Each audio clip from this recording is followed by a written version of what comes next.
ভক্তের ভগবান শ্রীকৃষ্ণ। ও বুঝেছি, নিশ্চয়ই আসার পথে সকালের সঙ্গে দেখা হয়েছে। এখন তো তাদেরকে মথুরার গল্প, কংসবধের গল্প সবই বলতে হবে না? আচ্ছা তুমি কি গো, তুমি বোঝো না যে আমি কানাইকে না দেখে একটা দিনও থাকতে পারি না? ওকে তো নিজের সঙ্গে ঘরে নিয়ে আসবে নাকি?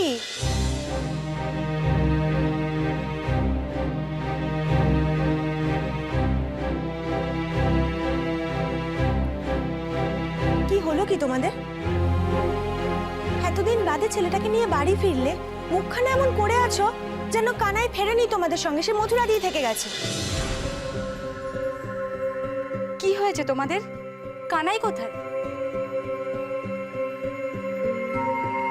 কানাই? কানাই মানে সে? ওদেরকে কি জিজ্ঞেস করছো বলো? তোমরা আমার ছেলেকে চেনো না?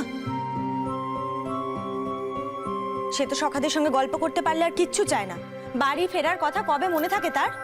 দাঁড়াও তো, এক্ষুনি গিয়ে আমি বকা দেবো ওকে। না যশোদা, তোমার কানাই সখাদের সাথে এখানে কোথাও আসেনি। মানে? তাহলে কোথায় সে? যমুনার ঘাটে থেকে গেছে নিশ্চয়ই। আবার কোনো দুষ্টুপতি মাথায় চেপেছে। যশোদা, আমাদের কানাই আর বলাই ওরা ওরা মথুরাতেই থেকে গেছে। ওরা আর ফিরবে না। ওরা আর কোনোদিনও ফিরবে না এখানে।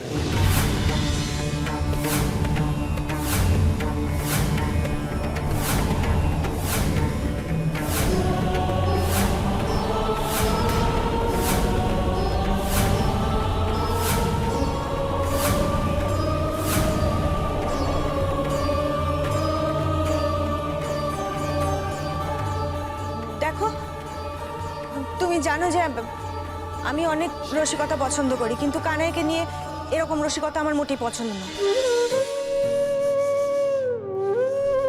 তুমি তুমি তাহলে আমার সাথে এইভাবে কথা বলছো কেন? কেন বলছো বলো? দাঁড়াও, আমি এক্ষুনি গিয়ে ওর কান ধরে ওকে যদি না... দাঁড়াও, কি ভাবছো তুমি? আমি তোমার সঙ্গে রসিকতা করছি? যশোদা, আমাদের কানাই আর বলাই আমাদের কোলে সন্তানটি আর নেই, তারা এখন রাজপুত্র, ক্ষত্রিয় বংশজাত।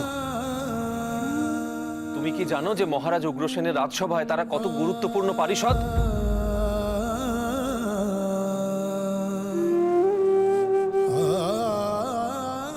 তুমি কেন বুঝতে পারছো না যশোদা? আমাদের কানাইয়ের ওপর মথুরাবাসীদের এখন কত আশা, কত ভরসা।